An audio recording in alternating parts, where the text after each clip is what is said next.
Mesdames, Messieurs, c'est 26 Presse et nous vous retrouvons avec beaucoup de plaisir, beaucoup de bonheur. Les chevaliers de la plume autour de cette table vont décrypter l'actualité politique de l'heure. Et aujourd'hui, nous avons ce plaisir de recevoir pour la énième fois, et c'est toujours avec plaisir qu'on le reçoit autour de cette table, Ali Malé, éditorialiste. Ali Malé, bonjour et bienvenue. Bonjour Trésor et merci pour l'invitation. Très heureux de te retrouver pour décrypter. En tout cas, c'est une satisfaction partagée, une joie partagée de retrouver encore ces jolis plateaux de 26 Presse pour décrypter l'essentiel de l'actualité. Nous sommes le 1er mars, honneur bien entendu à la femme et bonne fête du mois de la femme à toutes les femmes qui nous suivent en cet instant. Et pour ce faire, nous avons aussi une femme autour de cette table, pas la moindre bien entendu. Il s'agit de Ciara Wabilinda, journaliste Kin 24. Ciara, bonjour et bienvenue. Bonjour, très bonne fête en même temps. Merci, merci.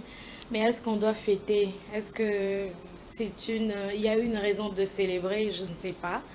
Peut-être, mais merci quand même. Bonjour à tous nos téléspectateurs. Je suis très heureuse d'être encore une fois de plus sur ce plateau.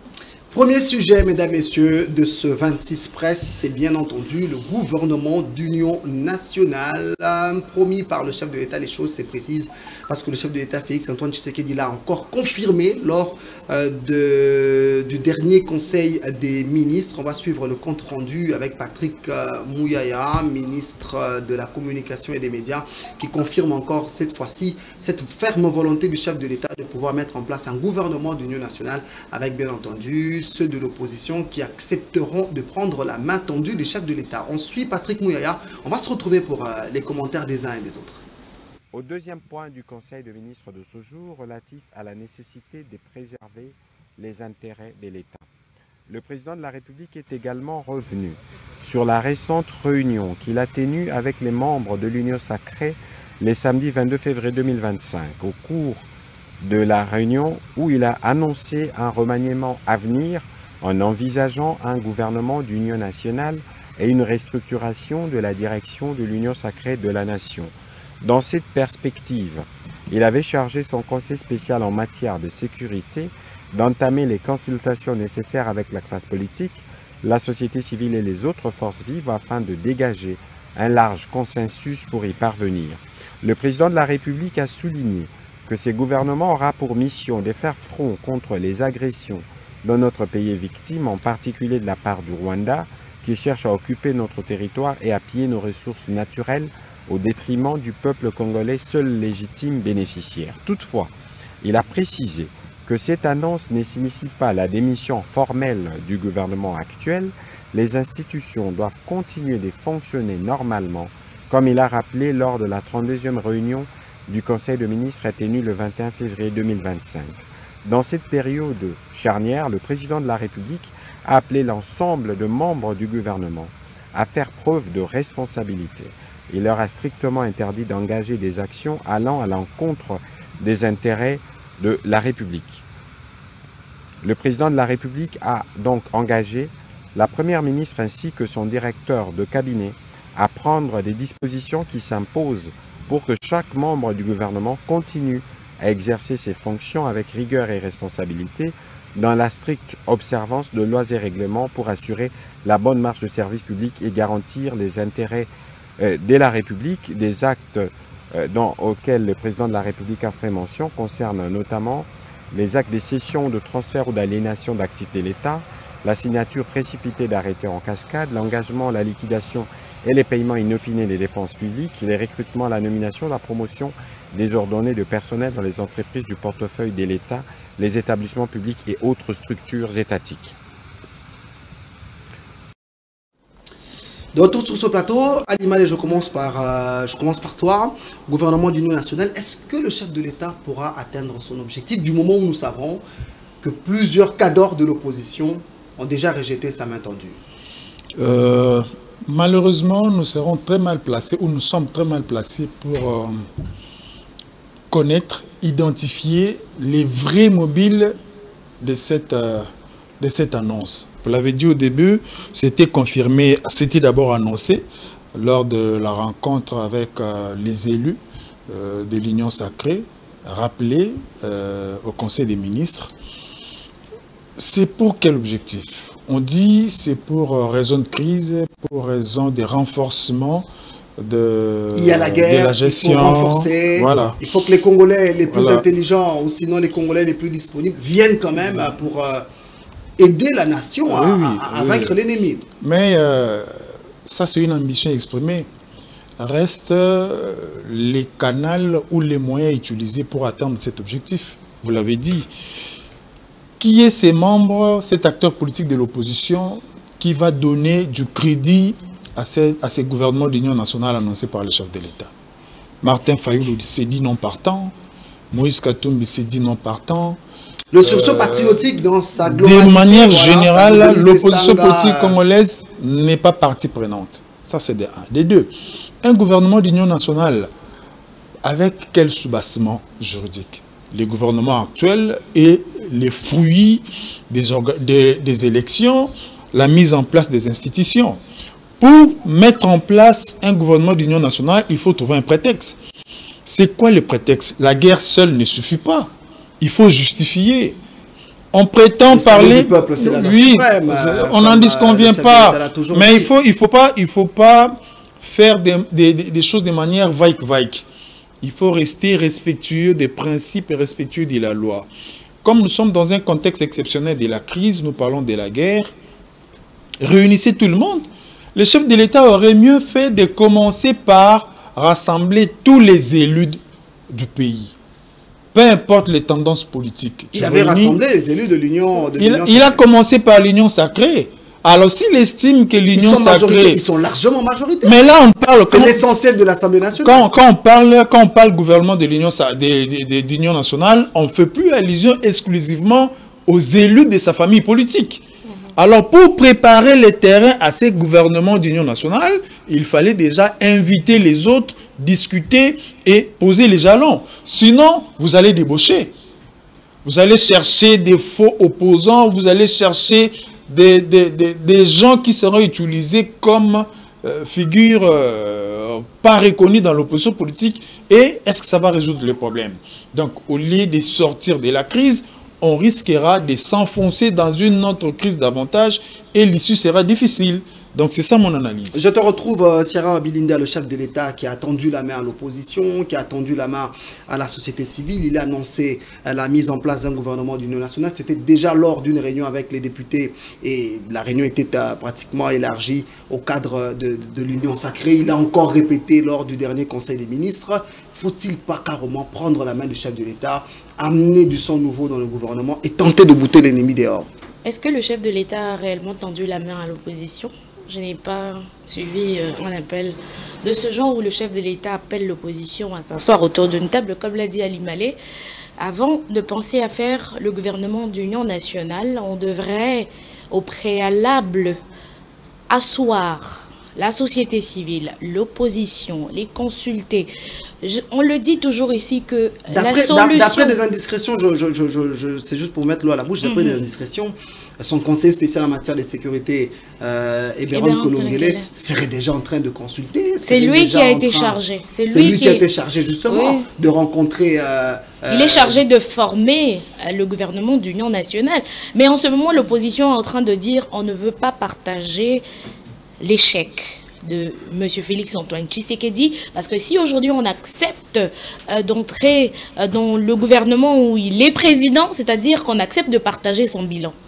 Et l'opposition refuse ça, même s'il n'y a pas encore d'appel. Moi, je n'ai pas entendu, je ne sais pas si vous avez entendu un appel du chef de l'État qui appelle l'opposition à se réunir. Venez, on va s'asseoir autour d'une table. Non, mais les opposants refusent la main tendue du chef de l'État, justement, parce qu'ils refusent de partager le bilan. Est-ce que c'est le moment de dire bilan ou c'est le moment de dire, bon, nous venons quand même parce qu'il y a un ennemi Qu'est-ce qui se cache derrière cette idée de former un gouvernement d'union nationale? Cet objectif de bouter l'ennemi dehors, justement. Parce qu'il y a peu de temps, Martin Fayulu m'a dit avant qu'il y ait une invasion à Goma et à Bukavu avait proposé la cohésion nationale.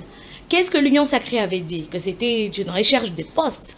Mais pourquoi maintenant? Mais à l'époque, l'ennemi n'était pas aussi dangereux qu'aujourd'hui. Aujourd'hui, mais Bounaga, les morts de Bounaga sont moins importants que les morts de Goma. Je dis qu'à l'époque, l'ennemi n'était pas encore aussi dangereux qu'aujourd'hui. Mais il a toujours été dangereux depuis le début.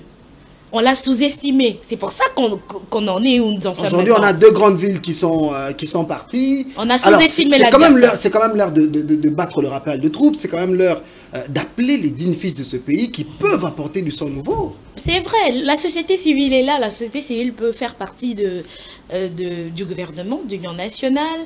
Il y a aussi le parti de Mouzito, Nouvel Élan qui s'est toujours montré disponible lorsqu'il y a un appel du chef de l'État. On se souvient même lorsque le chef de l'État avait lancé cette initiative de changement de la Constitution. Nouvel Élan était le premier parti de l'opposition à se montrer favorable à cette initiative. C'est l'opposition, n'est-ce pas?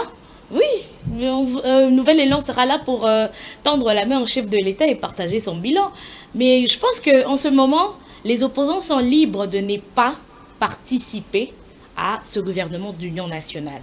On ne devrait pas leur en vouloir. Parce que lorsqu'ils sont venus, ils ont proposé l'idée de la cohésion nationale. Avec Martin on leur a fermé la porte. Oui, vous venez chercher des postes alors qu'ils prévenaient déjà du danger. Et qu'est-ce qu'on en a fait? Alors, Ali Malé, je te retrouve.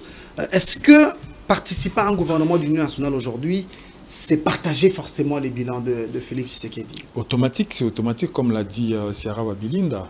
C'est-à-dire, quand vous entrez dans le gouvernement, vous acceptez les passifs et l'actif. Oui.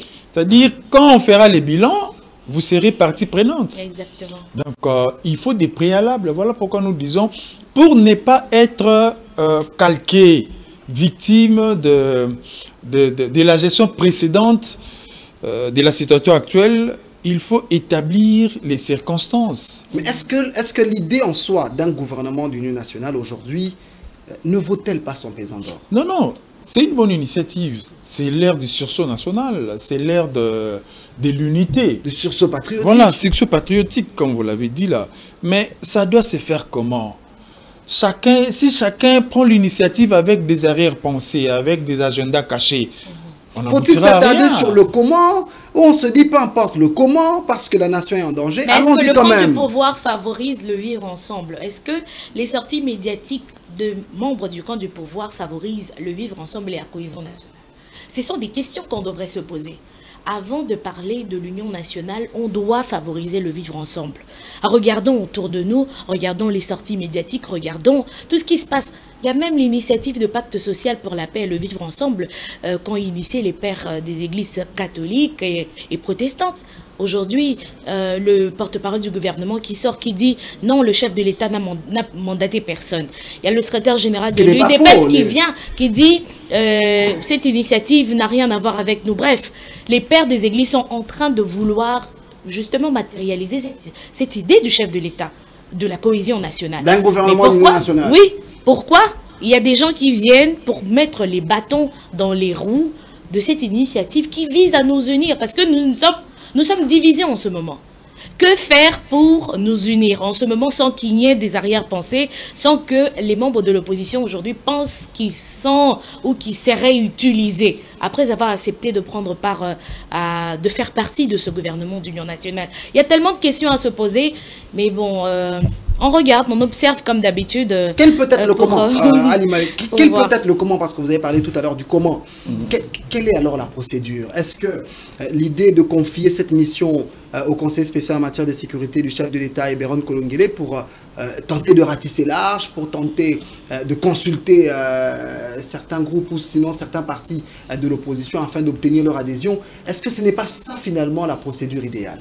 Le chef de l'État a déjà monté un cas. Il avait lancé des consultations auxquelles Moïse Katumbi s'était donné disponible, s'était fait disponible.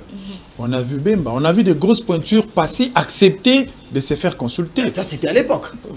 En tout cas, on n'en disconvient pas. Si la même procédure peut nous amener à des résultats vrais et avec avec à te, effet direct. À te suivre, l'idéal, c'est que ce soit les chefs de l'État. Que ce soit l'initiative personnelle du chef de l'État. Oui. Pourquoi à cette époque c'était lui et maintenant il donne à Eberhard? Ça, est-ce que ça donne du crédit? Est-ce que ça ne rassure pas? Ça ne rassure pas. Ça, c'est mon analyse. Autant qu'il avait initié, il a pris la situation en main pour conduire ces consultations-là. Autant qu'il peut le faire, surtout que la situation est plus grave que celle d'hier. Pourquoi pas l'avoir fait hier pourquoi pas le faire maintenant comme il l'a fait hier, alors que la situation actuelle est plus dangereuse. Donc, mais il avait dit lors d'une interview, aujourd'hui, consulter paraît quand même pour lui également plus ou moins difficile. Comment consulter? Comment rencontrer Martin Fayoulou qui estime toujours avoir gagné les élections en 2018? Comment consulter Joseph Kabila qui est pratiquement derrière l'AFC? Comment consulter Moïse Katumbi qui est en exil et qui pratiquement a fermé la porte à toute négociation? Il est aussi bloqué. Loin de vous interrompre, Trésor, un seul mot, une seule phrase du chef de l'État suffit. Ça va apaiser les esprits, ça va réunir tout le monde. Au nom de l'unité, ils pourront se retrouver. Aussi longtemps qu'on n'a pas osé, ne condamnez pas.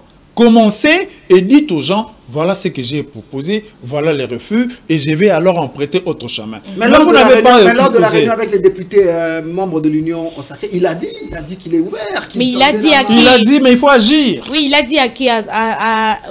Aux membres de sa famille politique, qui est l'Union sacrée de la nation. Moi, je me demande qui va, maintenant que l'opposition refuse de faire partie du gouvernement de l'Union sacrée, est-ce qu'on va reprendre les mêmes acteurs qui ont montré leurs limites, les mêmes acteurs qui ont brillé dans les détournements, les mêmes acteurs qui ont brillé dans des vices dont on ne peut même pas mentionner le nom? On va les reprendre pour refaire un gouvernement d'union nationale. Ce n'est pas de cette façon qu'on va s'en sortir. Mais le chef de l'État ne peut pas non plus forcer tout le monde. Il a tendu la main. Moi, je pense que même s'il n'y aura pas des membres de l'opposition, au sein de l'Union sacrée de la nation, il y a des gens capables de travailler réellement pour la nation, mais il n'y a pas de lumière sur ces gens. Peut-être parce que ce ne sont pas des gens influents, ils n'ont pas de parrains, des gros parrains, mais ils font partie de l'Union sacrée de la nation. Et même au sein de la société civile, je pense qu'on doit faire une bonne sélection. En ce moment, l'urgence s'impose. On doit faire une bonne sélection, mettre l'homme qu'il faut à la place qu'il faut. Les nominations ne doivent pas se faire sur base des affinités, des amitiés, de questions tribales. Tout ça, mettons ça de côté, mettons l'homme qu'il faut à la place qu'il faut. En ce moment, ces hommes peuvent également être dans l'opposition et on a besoin de justement. Mais l'opposition ne veut pas. Vous avez dit tout à l'heure qu'on ne peut pas forcer, le chef de l'État ne peut pas forcer la main de l'opposition. Si l'opposition ne veut pas faire partie de ce gouvernement d'union nationale, alors faisons avec ceux qui sont là. Il y a certains membres de la société civile qui accepteront certainement. Alors prenons l'homme qu'il faut et le placer à la place qu'il faut. Je pense que c'est ça. Ali Maleh a dit une chose très importante. Un seul mot du chef de l'État suffit pour que certaines personnes, certaines figures de l'opposition acceptent de venir. Moi, j'ai vu Martin Fayoulou être, jusque-là, être favorable à l'idée de la cohésion nationale. C'est-à-dire qu'aujourd'hui, si le chef de l'État disait, tiens, je vais dialoguer avec l'opposition, je vais consulter avec l'opposition, il sera là. Alors, est-ce que, parce qu'Ali Maleh a parlé tout à l'heure d'un mot du chef de l'État, mais est-ce que ce mot du chef de l'État aussi rassure? Est-ce que les opposants ne se disent pas, bon, on peut y aller, aujourd'hui on vous dit X choses, demain on peut toujours tourner Kazakh, on peut après-demain dire Y choses. Est-ce que les assurances sont là? Ce qui est vrai dans le calcul politique, chacun met des garde-fous. J'y vais, mais avec toutes les mesures protectrices possibles. Je ne veux pas, comme une brebis qu'on amène n'importe où pour abattre, non. C'est-à-dire, ils ont des bureaux politiques, ils ont des calculs politiques, et il faut mettre la carte sur table, tabler sur tout ça. Sinon, ça n'aura pas de sens dans mon entendement. Ça, c'est un des deux. Le deuxième mot, c'est que les contextes actuels obligent nos politiques à mettre au premier plan l'intérêt national. Justement. À mettre au premier plan l'intérêt national. Mais ceux qui sont disponibles à travailler pour l'intérêt national seront acceptés par ceux qui sont dans la gestion actuelle de la chose publique. Au profit des venants. Parce que la coalition, en tout cas, il y a beaucoup à dire. Il y a beaucoup à dire. Dites-le. C'est-à-dire quoi? Nous avons, l'Union sacrée, c'est un circuit fermé. Oui. Déjà, dans le partage de gâteaux, il y a des insatisfaits. Il y a des frustrés au sein de l'Union sacrée. Alors, quand les frustrés sont encore là, vous faites appel à ceux qui ne sont pas de cette famille politique pour rejoindre le bateau et gérer ensemble. Vous pensez que ça va t'aider? On va davantage frustrer. Voilà. Donc, nous risquerons de mais est-ce que c'est le moment de penser aux frustrations ou c'est le moment de se dire, bon, je suis Guy Luando, mais parce que il y a X qui arrive, qui a un peu plus d'expérience que moi, qui peut quand même apporter quelque chose de nouveau pour la nation. Bon, je lui cède la place. Malheureusement, l'homme politique congolais réfléchit d'abord son intérêt. C'est le moment de réfléchir. La preuve est là. Nous sommes en temps de crise, nous sommes en guerre. Quels sont ces membres du gouvernement qui se sacrifient bénévolement? Il y a même des gens qui sont dans les deals pour rouler la nation et mettre l'argent dans la poche. C'est un peu ça. C'est-à-dire que le nationalisme est déjà dans la tête de ceux qui gèrent, n'est pas leur préoccupation. À plus forte raison, faire appel à ceux qui ont été leurs opposés hier.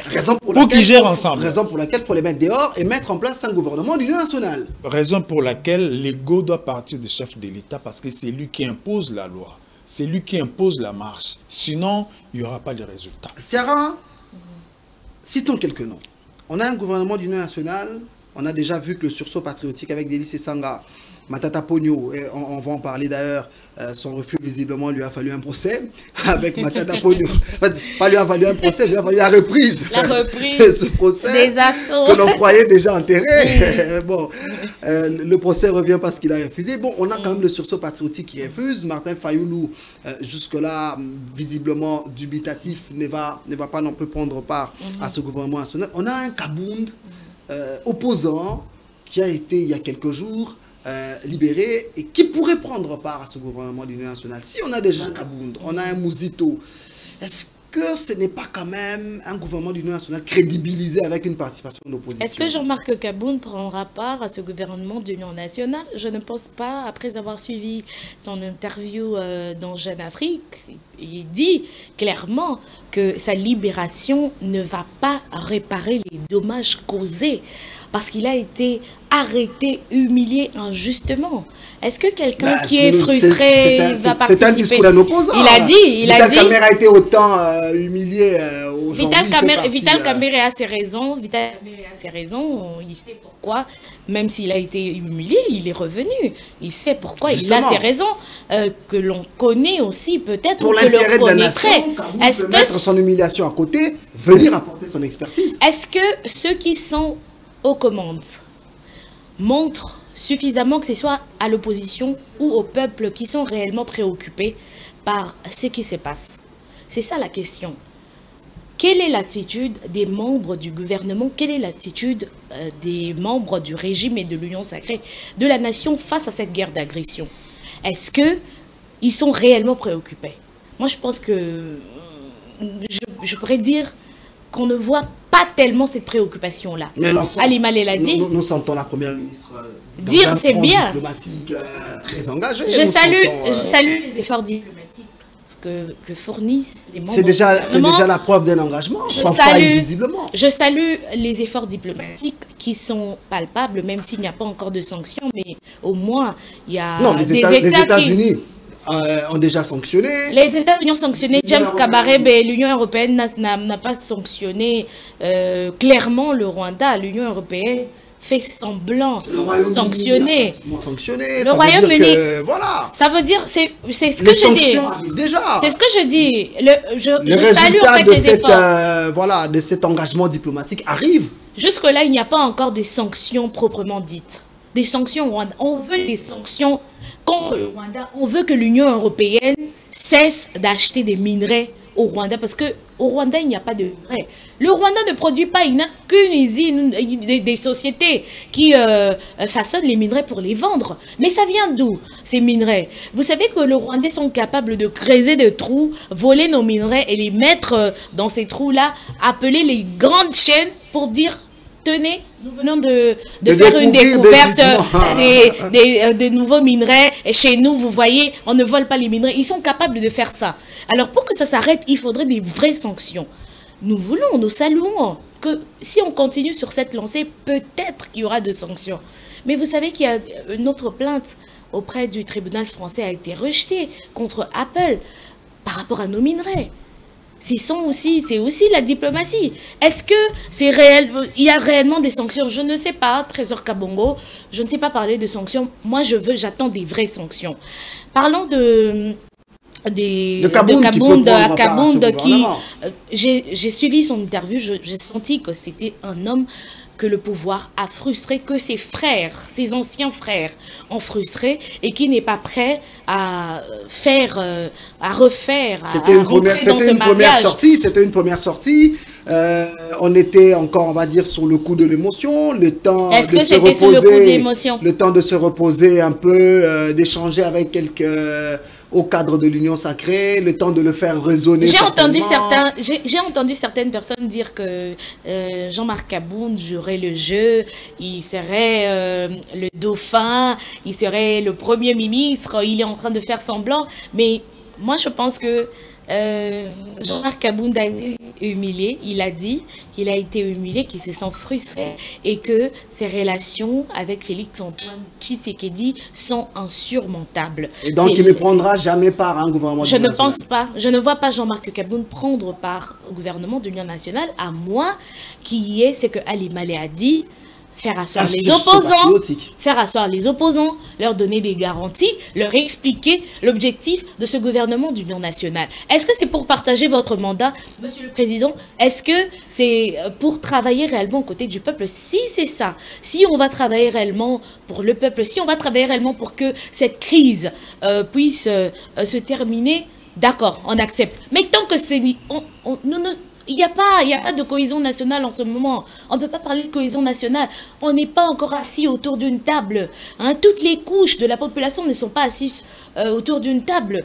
Trésor Kabongo. Il faudrait qu'on s'asseye. Il faudrait que le chef de l'État invite les membres de l'opposition, lui-même, qui le reçoivent, qui leur parle d'homme à homme, de Congolais à Congolais. Maintenant, il y a trop de discours qui divisent. Il y a trop de discours qui mettent à mal la cohésion nationale. Alors, Ali Malé, je te retrouve. On a un gouvernement avec un Mouzito, visiblement déjà partie prenante. On a un Kabound qui participe à ce gouvernement. Est-ce que ce n'est pas là aussi l'essentiel de l'opposition et que ce gouvernement d'union nationale, une fois formé avec ces deux personnalités, serait crédibilisé déjà? Moi, je prends ces mots-là. Ces deux figures pour crédibiliser. Est-ce qu'un gouvernement d'union nationale avec les opposants doit forcément avoir un Fayoulou, un Denis Sessanga, un Matata Pogno? Mais c'est justement ça. On parle d'un gouvernement. Kabound, mais on parle d'un gouvernement de large union nationale. Large ne s'arrête pas. Deux têtes, 4 têtes, 8. Non. Non, on va pas se dans un calcul mathématique. Non. Quand vous parlez de 2 têtes, nous sommes dans un calcul. De combien? Voilà. Donc c'est à chacun de prendre. Mais donc on peut avoir Mouzito Kabound et d'autres opposants. Les opposants ne se résument pas autour de Delis et Sanga. Bon, prenons quand même la tête de Kabound, bien que les garanties ne sont pas encore données. Parce on a Mouzito, on a Kabound. Est-ce que c'est pas déjà... Est-ce que vous avez oublié que Mouzito, avec son parti, avait signé les pactes auprès de l'informateur? Ceux qui sont partants pour gérer ensemble ne sont plus de l'opposition. Non. Automatiquement, vous ne pouvez pas adhérer à la gestion et se dire opposant. Quand ça, on t'a toujours dit opposant, bien qu'il est dans le gouvernement. Oui, malheureusement, il s'oppose à quoi? Comme il s'oppose à quoi? Il s'oppose à qui? Tu peux t'opposer au chef de l'État, tu peux t'opposer à la gestion. Malheureusement, ce n'est pas le cas. C'est-à-dire, on a vécu ça. Il n'y a pas du nouveau. Mobutu, pour crédibiliser son régime, avait débauché au sein de l'UDPS.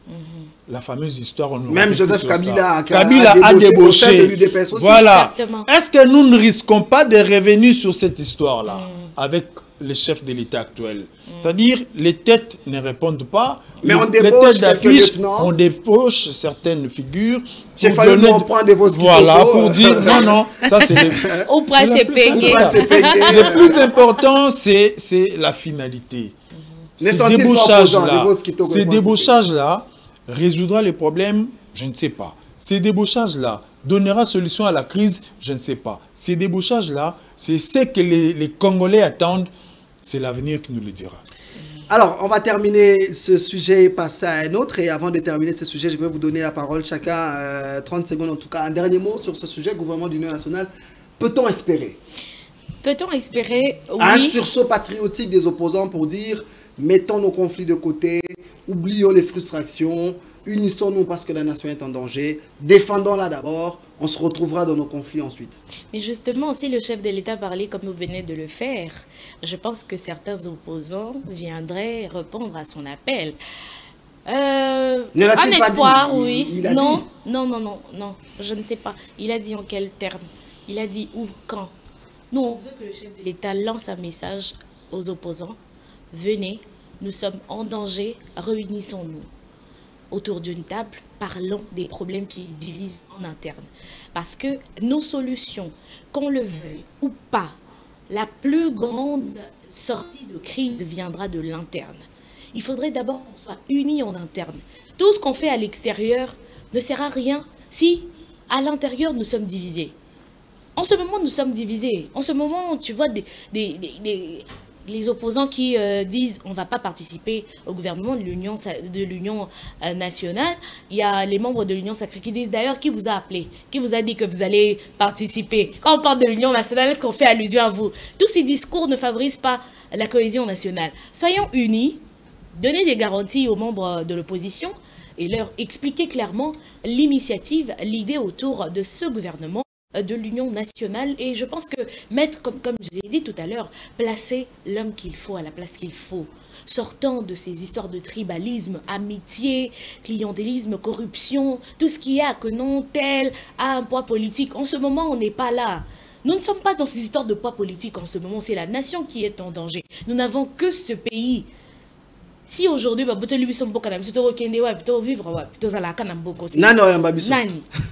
ça mieux. Alors, allez rapidement, 30 secondes. 30 secondes, je dirais, au nom du dynamisme politique, on peut encore espérer. Parce que, comme vous le dites, on n'a que la RDC comme pays. Donnons la chance, mais ne donnons pas la chance aveuglement. Donnons la chance à un gouvernement d'union nationale, un vrai gouvernement d'union nationale avec des fondements sûrs et non hypocrites. Et sincères. Voilà. Merci beaucoup Ali Malé. On va changer de sujet. On va justement parler de cette sortie médiatique de Joseph Kabila. C'était il y a quelques jours. Nous le savons, très silencieux depuis pratiquement son départ du pouvoir. Il a rarement parlé et surtout que depuis l'agression de notre pays par le Rwanda via ses supplétifs du M23 et AFC, Joseph Kabila était resté silencieux il y a quelques jours. L'ancien président était sorti de son silence pour s'exprimer, avait donné une interview aux médias Sunday Times de l'Afrique du Sud. On va d'abord retrouver ce reportage de la rédaction de Congo 26 Télévision parce que la sortie médiatique de Joseph Kabila avait déçu beaucoup de personnes. On va nous aussi à notre tour analyser, mais on suit d'abord les réactions des uns et des autres. On va se retrouver pour apporter quelques commentaires. Véritable silencieux mythique, la dernière sortie médiatique de Joseph Kabila a eu l'effet d'un tonnerre. Diabonza Mwananene, cadre de l'UDPS et élu de Matete, se dit choqué par les propos de l'ancien président à ce moment critique de l'histoire du pays. Ça a été pour moi réellement un choc. Je vous dis vraiment un choc, parce que je me dis quelque part, le président Kabila devait être pour le Congo une richesse. De la même manière que les Congolais sont en train de mourir pour leur or, leur lithium, les gens devaient se dire aussi, les gens, réellement la communauté extérieure devait être jaloux de l'ex-président que nous avons dans notre gibecière. Mais malheureusement, il n'a pas compris qu'il devait vivre une autre vie. Il est ex-président, il veut continuer à faire la politique. Et il vient de faire voir à la communauté nationale et internationale qu'il est bel et bien le patron du M23 et AFC, il est le patron de l'AFC. Et c'est lui qui a ouvert la porte au diable rwandais pour que l'on puisse réellement nous faire mal, encore une fois de plus, dans notre pays. La nouvelle société civile congolaise est également sous le choc. Pour Jonas Tchombela, son président, Joseph Kabila, va payer. Ce que le pouvoir de Kinshasa dénonçait déjà venait d'être démontré noir sur blanc, qui est l'autorité réelle de M23. En assumant cela, M. Joseph Kabila se met en contradiction avec ses propos il y a quelques années, qu'il considérait que le M23 était des marionnettes. Du coup, les marionnettes sont devenues des Congolais avec des revendications légitimes. Une grande inquiétude pour le nombre d'États que nous connaissions.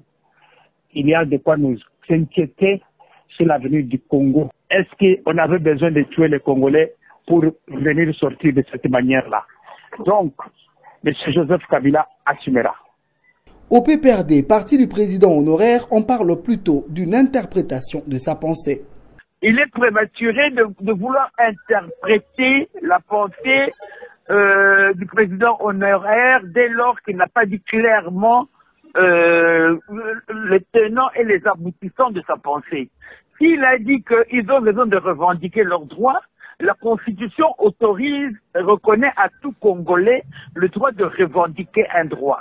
Mais maintenant, la problématique qui se pose dans le cas de M. Nanga, est-ce au nom d'une revendication qu'on doit maintenant se donner le droit d'assassiner des compatriotes? Là, c'est un autre problème. Et là, moi, je dis non. Avec cette sortie médiatique, Joseph Kabila vient de couper l'herbe sous les pieds de la Sanko et de l'ECC, qui avaient entamé un processus de négociation, a laissé entendre Jonas Tchombela.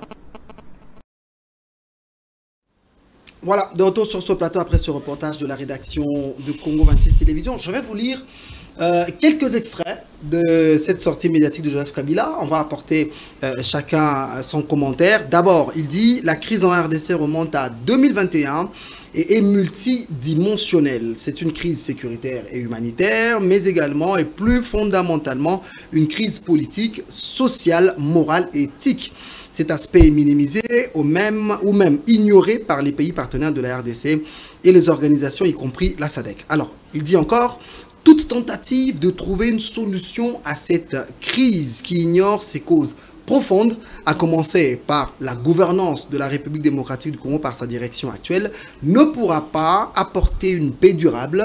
Les innombrables violations de la Constitution et des droits humains, ainsi que les massacres répétés de la population congolaise par la police et les forces armées de Tshisekedi ne prendront pas fin après la conclusion réussie des négociations entre la RDC et le Rwanda, ni après la défaite militaire du M23.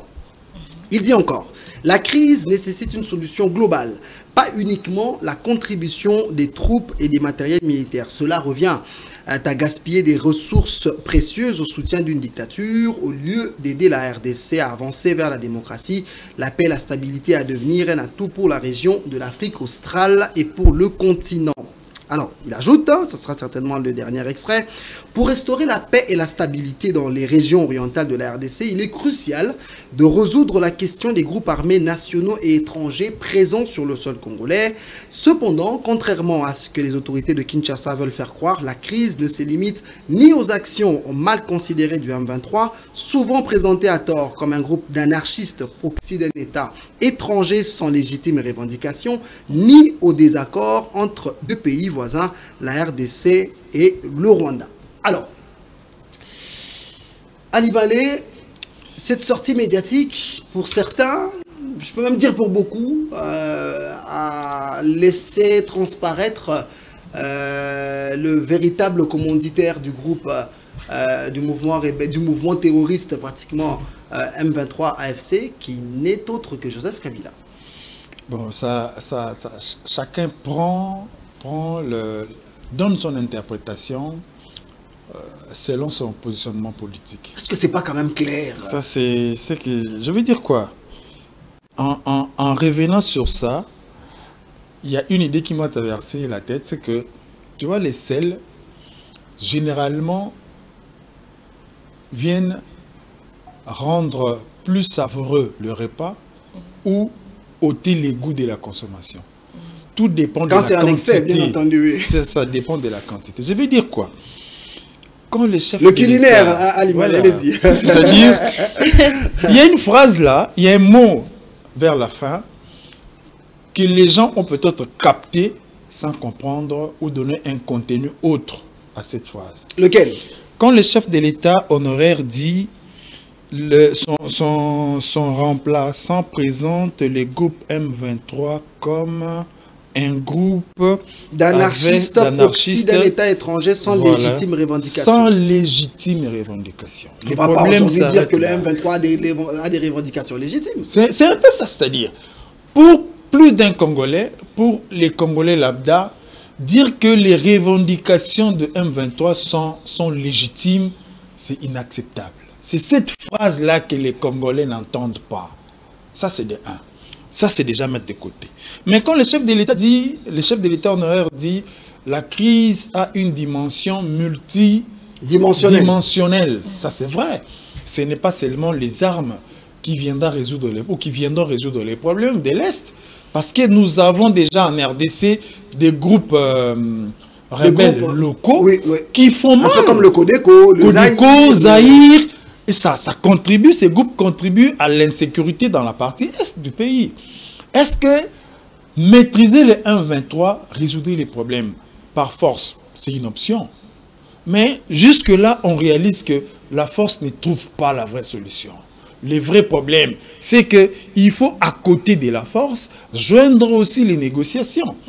C'est un peu ça. Si vous comprenez la sortie médiatique de Joseph Kabila dans ce sens-là, c'est-à-dire ne pas seulement recourir au bâton, mais recourir aussi aux négociations, vous allez trouver intérêt d'entente. Si vous prenez Kabila comme quelqu'un qui présente le 1-23 comme un groupe de Congolais qui ont droit à quelque chose comme tous les autres, là, vous faussez le calcul pour les Congolais. Alors, je te retrouve, Ciara.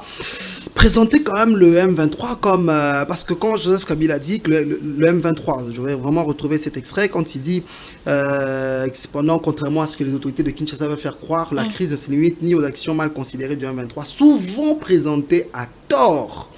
Où est-ce que j'en suis? Souvent présenté à tort comme un groupe d'anarchistes proxy d'un État étranger sans légitime revendication. Dire que présenter aujourd'hui le M23 comme proxy du Rwanda sans légitime revendication, c'est avoir tort. Ça frustre tous les Congolais. Ça frustre tous les Congolais. Et ça nous inquiète. Ça nous démontre justement que derrière le M23 et l'AFC, c'est lui-même, Joseph Kabila. Moi, je ne suis pas dans ces accusations. Je ne suis pas d'accord que l'ancien président... Vous allez m'excuser, hein, c'est mon avis. Je ne suis pas d'accord que l'ancien président soit le parrain de l'AFC, jusqu'à preuve du contraire. Peut-être qu'avec le temps, je trouverai plus de preuves. Mais dire, je n'ai pas compris lorsqu'il a essayé de dire que le 1-23 est un groupe armé avec des revendications légitimes. C'est la partie de sa tribune que je n'ai pas compris, que j'essaye de comprendre jusque maintenant, puisque en son temps, comme vous l'avez dit, il avait clairement dit que c'était des pantins du Rwanda, c'était des groupes qui Jonas Chobel l'a même dit dans le reportage, voilà. Pourquoi aujourd'hui il changerait d'avis alors on sait que Joseph Kabila change quand même difficilement d'avis. Oui, pourquoi aujourd'hui il va penser que ce sont des Congolais qui portent des revendications légitimes? On se pose la question de savoir quelle était son intention en disant cela. Mais je pense aussi qu'il y a eu trop de manipulation dans cette tribune. Il y a des personnes qui n'ont pas réellement lu cette tribune. Il y a dans cette tribune un extrait où le chef de l'État dit pour l'honoraire, pardon, il est resté dans nos têtes. Pour restaurer, oui, c'est beaucoup. Pour restaurer la paix et la stabilité dans l'Est, il est crucial de résoudre la question des groupes armés nationaux et étrangers présents sur le sol congolais. Cette partie-là, on ne veut pas l'exploiter. Groupes armés nationaux et étrangers. Oui, nationaux et étrangers, c'est-à-dire ADF. L'ADF, FDLR, ça dit EDF, ça dit... Est-ce que les FDLR existent? Je n'aime pas parler d'eux parce que je ne les ai jamais vus. Moi, je parle de ceux qui existent réellement. Les FDLR, c'est une invention du Rwanda justement pour officialiser ou rendre légitime son agression envers la RDC. Parlons des groupes, les groupes armés étrangers. On prend les ADF qui sont en train de causer du tort en Ituri et à Béni. Les ADF, selon plusieurs rapports des Nations Unies, c'est une invention du président ougandais Yoweri Museveni, qui, lorsqu'il voulait attaquer la République démocratique du Congo, il a activé ses ADF. Ces ADF ne dérangent pas en Ouganda, ces ADF dérangent ici, sur le sol congolais. À un moment, les ADF... Les ADF, c'est un semblant. Ils attaquent, c'est un semblant. C'était attaqué à une école en Ouganda. On dit que c'est une invention du président Yoweri Museveni, selon plusieurs rapports des Nations Unies, des enquêtes. Bref. Aujourd'hui, est-ce que le président honoraire n'a pas raison de dire qu'une partie de la solution à ce conflit, c'est d'abord de trouver des solutions? Comment éradiquer, comment expulser ces groupes armés, que ce soit nos propres groupes. Aujourd'hui, certains membres des groupes armés sont devenus Wazalendo. Ils sont regroupés à travers le Wazalendo. Demain, lorsque cette guerre d'agression sera terminée, puisque c'est notre souhait à tous que la paix revienne au pays, que deviendront les Wazalendo? Est-ce qu'aujourd'hui, ces Wazalendo ne seront pas un grand problème pour le prochain président? Aujourd'hui, en 2028, est-ce que ce ne sera pas un grand problème pour notre président? Est-ce qu'ils ne viendront pas réclamer ou faire encore comme l'ancien président dit, des revendications légitimes? C'est la question qu'on se pose. Je pense que cette tribune n'a pas que ça, cette tribune a aussi des solutions. Il fallait qu'on prenne aussi... Cette tribune n'a pas également eu des mots à l'endroit de ces familles ou sinon de ces Congolais tués justement dans cette guerre d'agression. C'est aussi ça qui choque.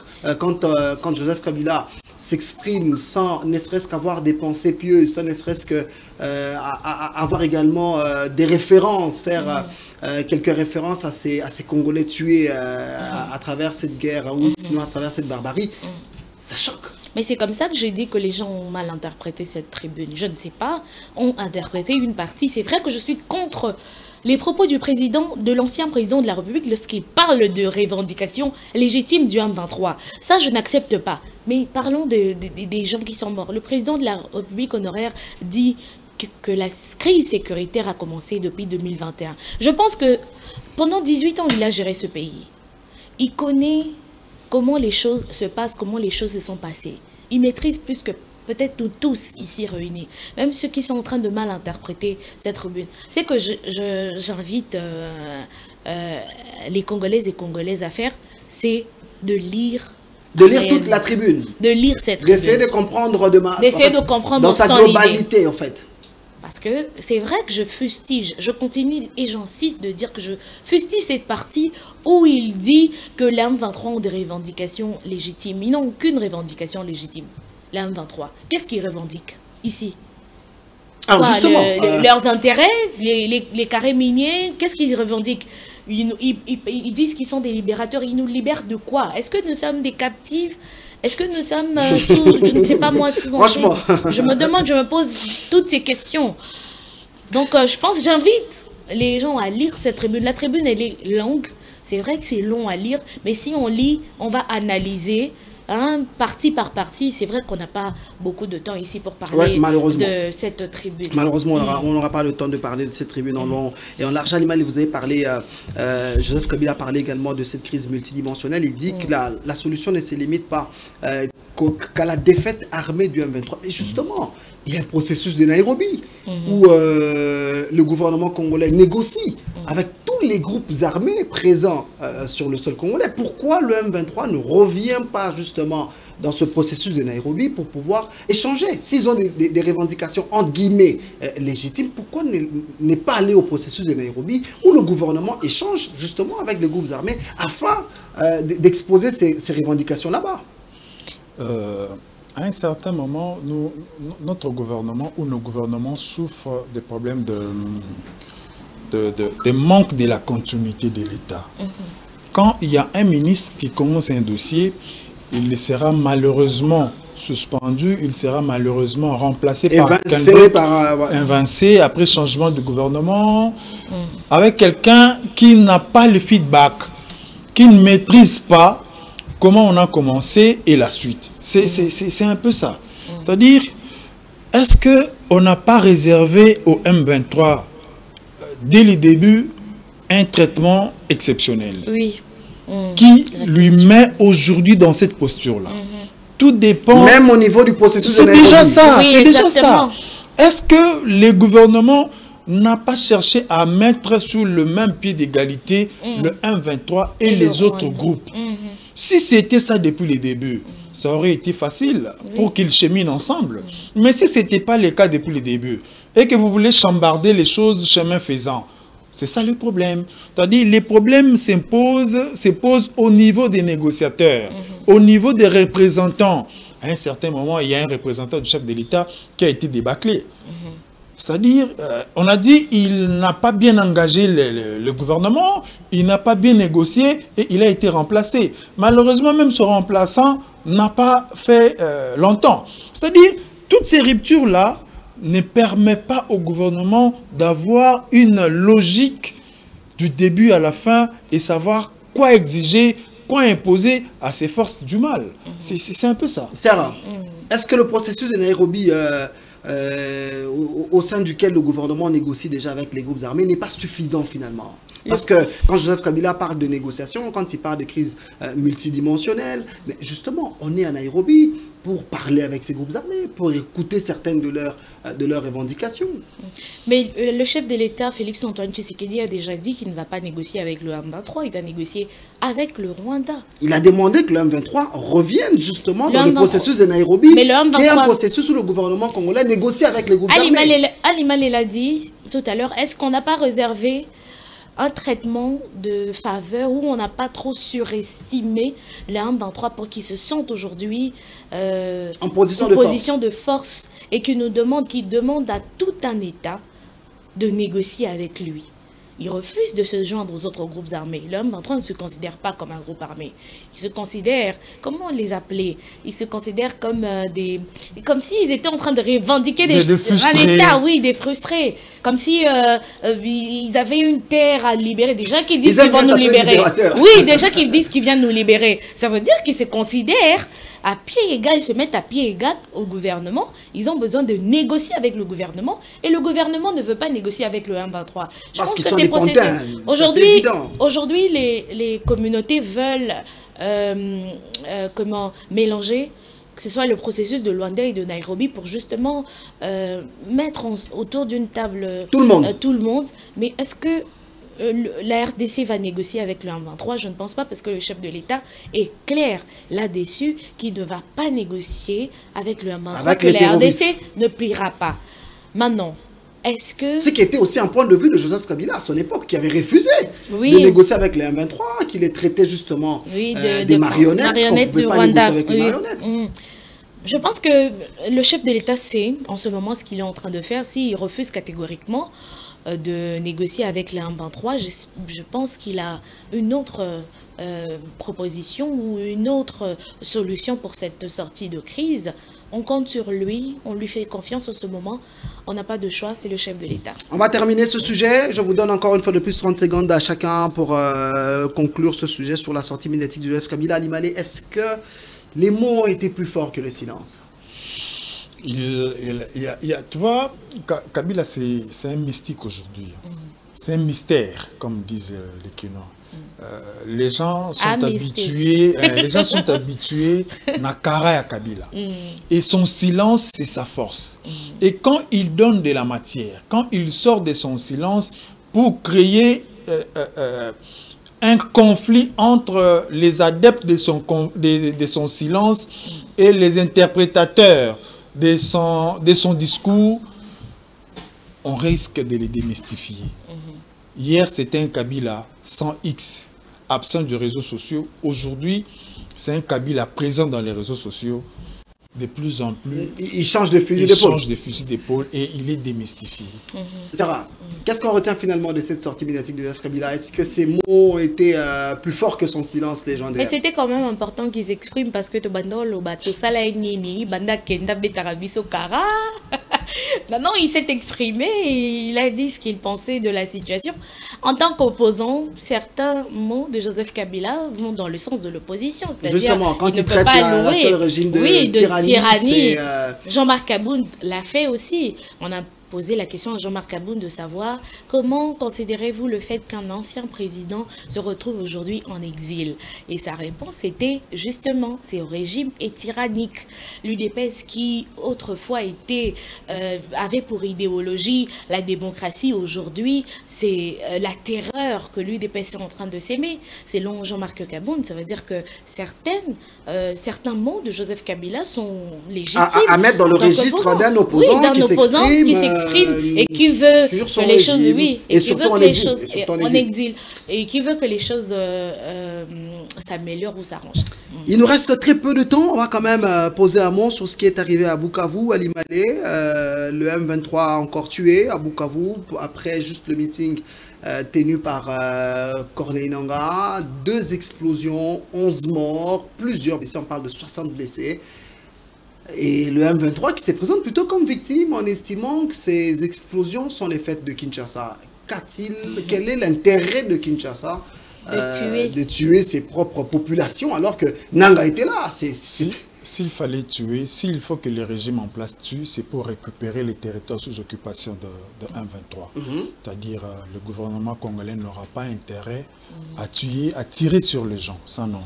C'est-à-dire, selon ce que nous apprenons, nous ne sommes pas sur place, mais il y a eu des mots contraires à la vision des gestionnaires actuels, de M23 actuels, ce qui n'a pas plu à ces derniers et ils ont agi indirectement.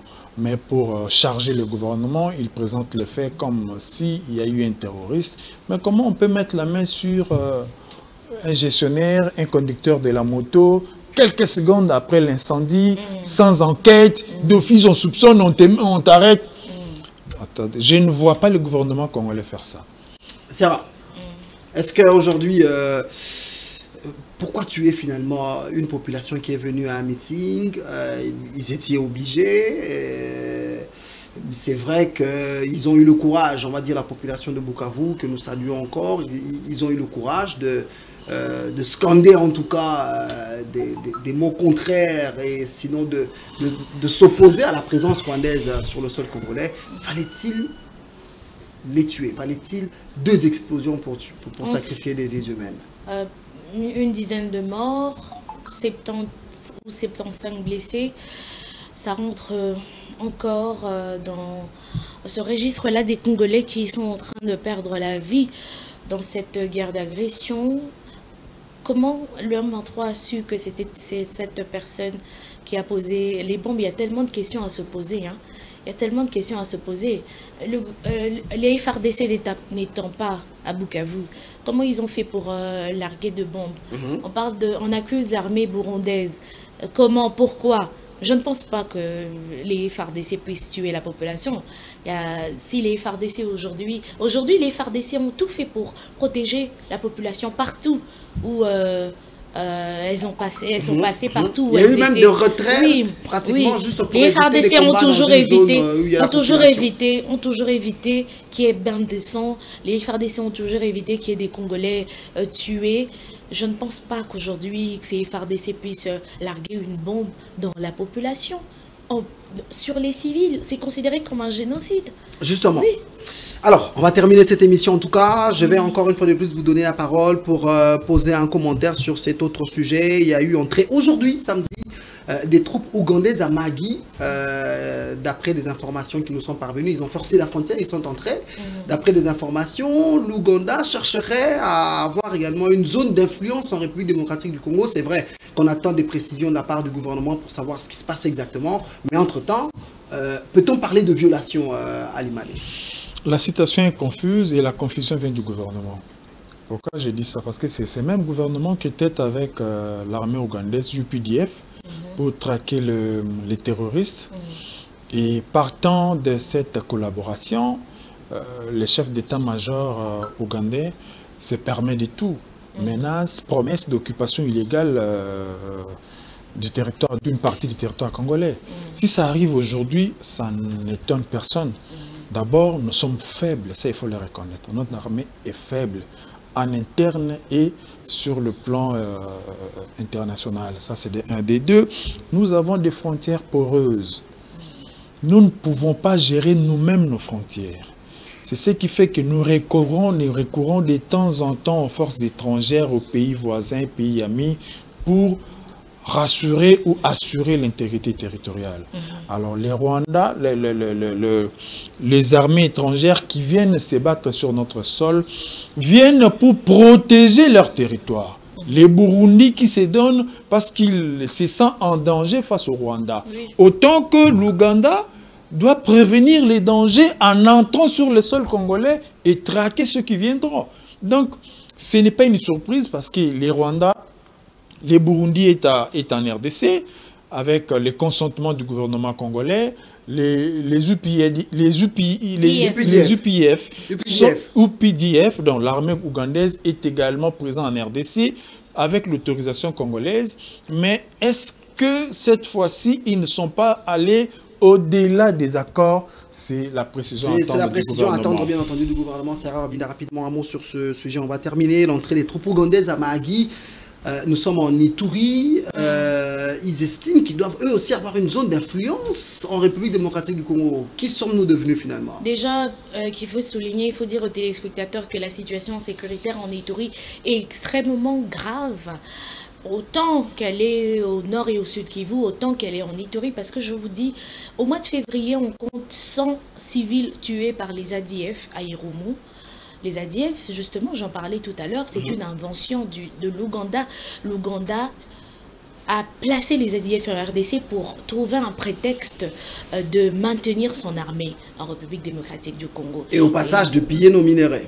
Piller nos minerais. L'Ouganda veut rester dans nos sols pour nous contrôler. Avoir 9 pays voisins, c'est notre malheur.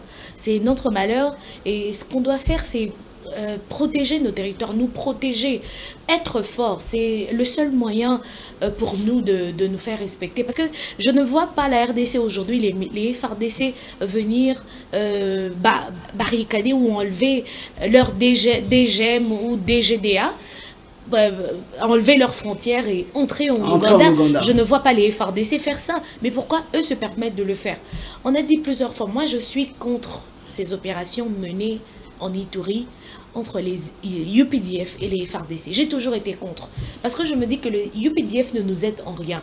Que les FARDC se battent seuls pour éradiquer complètement ces groupes armés qui sèment la terreur et qui locaux et étrangers dans cette partie du pays. En Ituri, je pense que les téléspectateurs doivent toujours se rappeler que la situation en Ituri est extrêmement grave. C'est vrai que le gouvernement ne met pas autant de lumière sur cette situation, mais c'est à nous, la population. Ce sont nos frères qui meurent, ce sont nos sœurs, nos enfants qui meurent et qui sont décapités, découpés. C'est atroce ce qui se passe en Ituri. Merci beaucoup Sarah Wabinda. Je rappelle que vous êtes journaliste à Kin 24 Télévision. C'est la fin de cette émission. Ali Malé, éditorialiste. C'était un plaisir d'échanger encore une fois de plus ce plateau de 26 Presse avec vous. Mesdames, Messieurs, c'est là donc la fin de votre émission 26 Presse. On va se retrouver très vite dans un autre numéro. D'ici là, portez-vous bien. Restez sur Congo 26 Télévision, la chaîne de l'unité nationale. Prenez bien soin de vous. Que Dieu bénisse la RDC. Au revoir. Au revoir.